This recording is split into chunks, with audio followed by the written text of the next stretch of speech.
In 2018, I made the decision to go back to college and study programming. But before I got into tech, I had a completely different career path. When I first came to Canada, I actually went to college to study business administration. And not because it was some kind of dream of mine, obviously, but because it seemed like the safest option at that time. And I didn't really know what I wanted to do with my life. So I thought business it is. So after graduating, I got my first job. And over the years, I ended up having a lot of different jobs. So let me tell you about every single job that I had before tech. So my first job in Canada was actually while I was still in college studying business, and it was bartending. I kind of just fell into it because I had some friends that used to work at the bar, and that's how I got a job. And I thought it was a great way to make extra cash and party at the same time. And it was actually a pretty fun job, as you can imagine.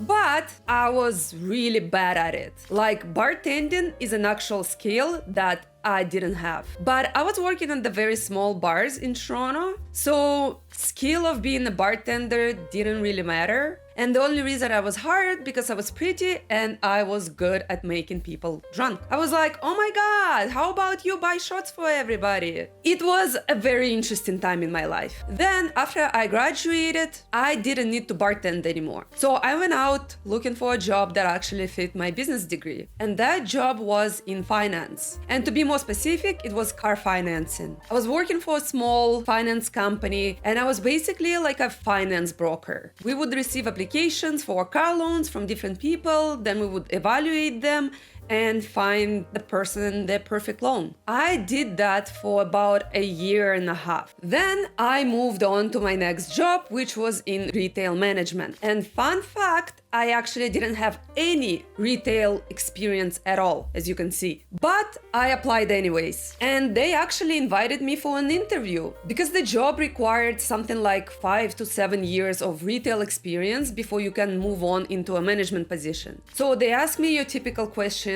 that you would in the first interview. And then at the end of the interview, the regional manager goes like, "Did you read the job description?" And I was like, "Yeah, of course." And she was like, "Okay, so did you see the part where it says that you need to have like 5 to 7 years of experience that you don't have?" And I'm like, "Yeah, I saw it. I saw the whole post." And then she goes, "So why would you even apply to this job without any experience whatsoever?" And I looked straight into her eyes and I told her, "It's because I know I can do the job." And I was hired within the next few days. That right here teaches you something. I was there for about 2 years before I had to leave. There was like a mess with my paperwork, so I had to step out. Doesn't matter. So then I went out to look for my next job, which was nail technician. And I also got that job without any experience. The only experience that I had was I've always done my own nails and still do. And I was just, okay, I need a job. I want to try something new. So I walked into a nail salon.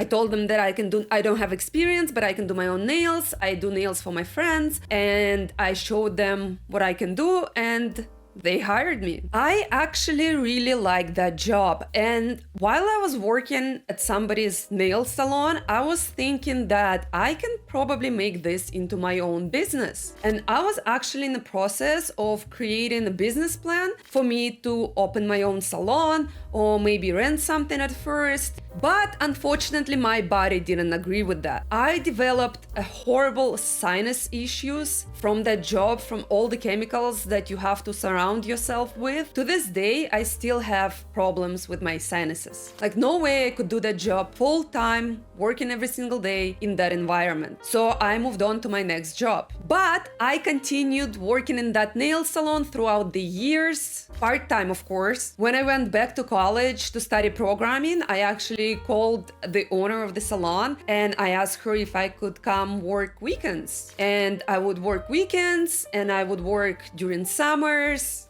And it was nice, and she really loved me. She always used to make me homemade Korean snacks, and yeah, It was great. She really loved me, and I still visit her time to time. But let's move on to my last job before I got into tech. My job was a service department administrator at the franchise car dealership. And I got that job without any experience. It was interesting. I met so many amazing people at that job. Managers, mechanics, salespeople. Everybody was so amazing. Well, not everybody, but the majority of people, we had a great team. I even made long-term friends there, and I'm still friends with some of these people to this day. And I did love that job, but I knew that job wasn't for me. I was already getting bored, and I knew that I needed to change. And that was the time that I actually got my Canadian citizenship, so I was no longer on a work permit. And as a citizen, you pay much lower tuition fees than you would as an international student, which I was when I came to Canada.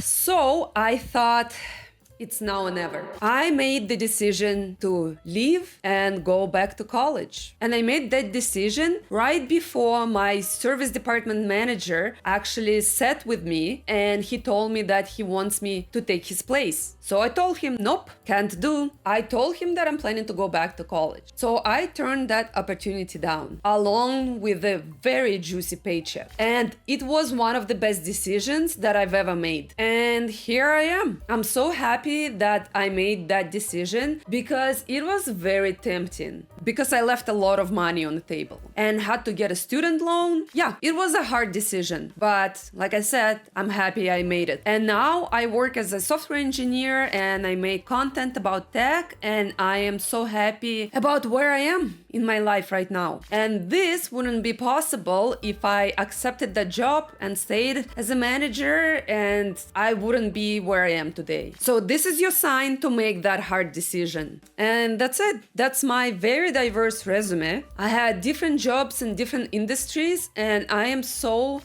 grateful for each of the jobs that I had, because each job taught me something about either the industry that I didn't know about or even about myself. I learned a lot, developed new skills, met amazing people, and all these jobs brought me here. So I hope you enjoyed this mini storytime video. And just remember, if you want to change your jobs, careers, learn something new, get into a different industry, just do it. And never be afraid to apply to the job that you want, because you don't know. Even if you don't have experience, you might just get it. Thank you for watching. Make sure to subscribe, and I'll see you next week.